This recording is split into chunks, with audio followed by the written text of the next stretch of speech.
Hello everyone, আজকে আমরা SSC Jashore board 2025-এর কমপ্লিটিং সেন্টেন্স অংশটি সলভ করব we using suitable clauses and phrase দিয়ে।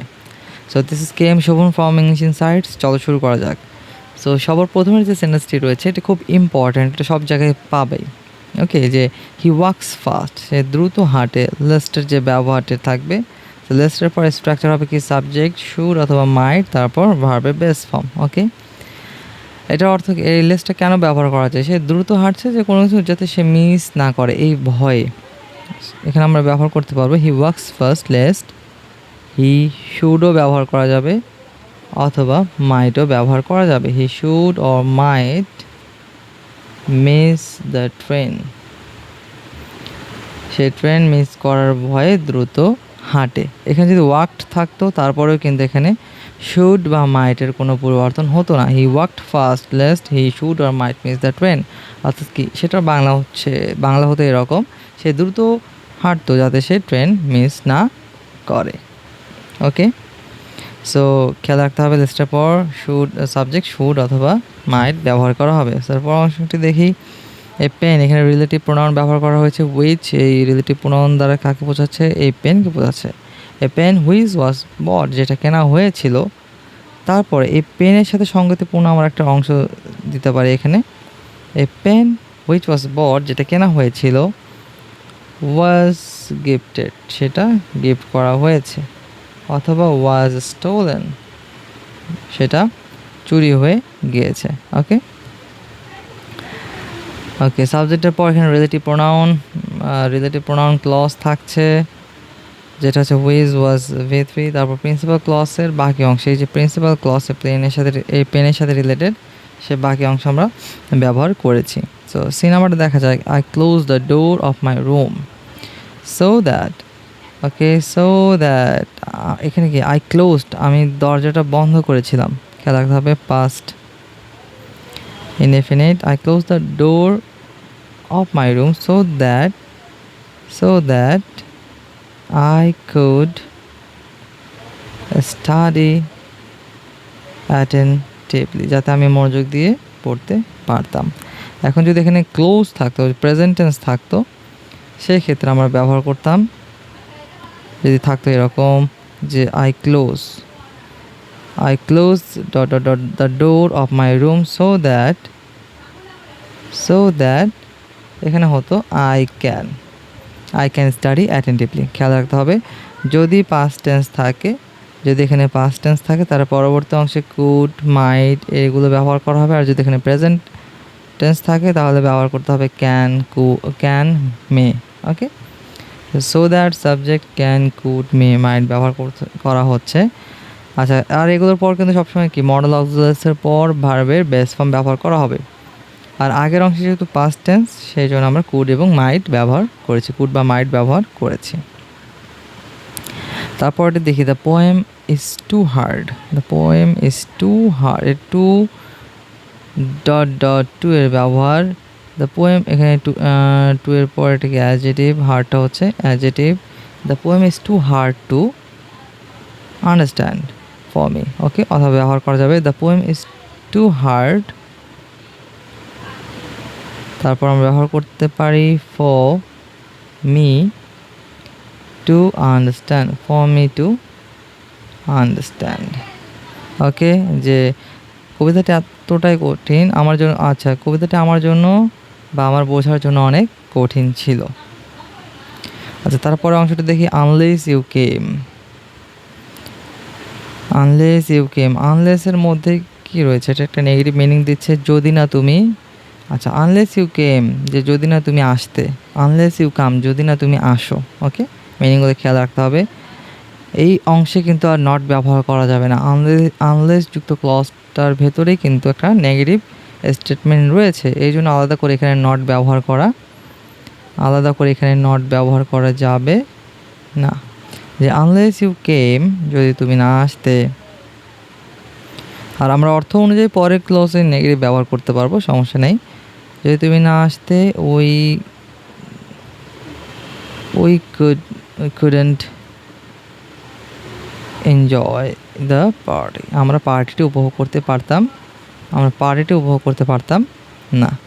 ওকে, unless you come we can't enjoy the party. প্রেজেন্টের ক্ষেত্রে ক্যান ব্যবহার করব, ক্যানট। ওকে, এটা নটটা ব্যবহার করা হচ্ছে সেন্টেন্সের অর্থ অনুযায়ী। তো পরে দেখো, if I were a rich man, খেয়াল রাখি দেখো, আই আই আই একটা pronoun, first person singular number, এটার পরে যদি আমরা এই ওয়ারের কথা যেহেতু আসছে, এটা পাস্ট ইনডিফিনিট টেন্সের প্রিন্সিপাল হিসেবে যদি ধরে নেই।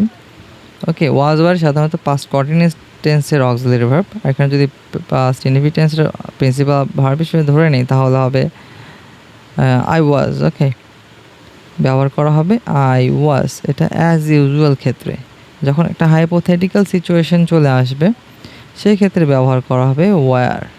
যেমন এখানে বলা হচ্ছে if I were a rich man, যদি আমি ধনী হতাম। এটা হাইপোথেটিক্যাল একটা সিচুয়েশন, যে তুমি নও, কল্পনা করছো, তুমি ধরুন ধনী নও, এটা রিয়েল সিচুয়েশন। তো এই জায়গাতে তুমি কল্পনা করছো যদি তুমি ধনী হতে। Okay, if I were a rich man, সেক্ষেত্রে সেন্সটা হতো আই, সাবজেক্ট, তারপর would, could, might. Okay, I could help the poor, I could help the poor, যদি আমি ধনী হতাম আমি গরিবদের সাহায্য করতাম। এই জন্য কিন্তু এখানে ওয়ার ব্যবহার করা হয়েছে। ওকে, এই সিচুয়েশনটাকে বলা যাবে Unreal present situation.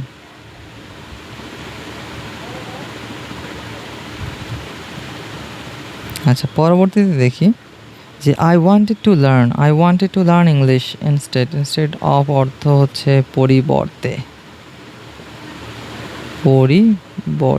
I wanted, আমি শিখতে চাই, ইংরেজি ইনস্টেড অফ পরিবর্তে। ইনস্টেড অফ এর পরে সিম্পলি একটা নাউন ব্যবহার করা যেতে পারে, যেহেতু একটা ইংরেজি ভাষার কথা বলা হচ্ছে তুমি ব্যবহার করতে পারো ইনস্টেড অফ চাইনিজ, যে চাইনিজ ভাষার পরিবর্তে তুমি ইংরেজি ভাষা শিখতে চাও। অথবা যদি ভার্ব ব্যবহার করতে পারো সেক্ষেত্রে হবে এরকম structure, I wanted to learn English instead of, learn যেহেতু রয়েছে এই জন্য লার্নিং দেব instead of learning Chinese. Okay, দুটো রাইট, নাউনও রাইট আর ভার্ব প্লাস আইএনজি এই অংশটাও রাইট হবে। সো এইচ নাম্বার দেখি, in spite of his being poor, তার গরিব হওয়া সত্ত্বেও, এখানে ইন স্পাইট অফ অথবা ব্যবহার করা যেতে পারে ডেসপাইট। যদি ডেসপাইট থাকে এটা তো তোমার ব্যবহার করার সুযোগ নেই, কোশ্চেন যেটা থাকবে সেটা তোমাকে ব্যবহার করতে হবে। সো ইন স্পাইট অফও থাকতে পারে অথবা এটার পরিবর্তে ডেসপাইটও থাকতে পারে, কিন্তু ডেসপাইটের পর কোনো প্রিপোজিশন অফ থাকবে না।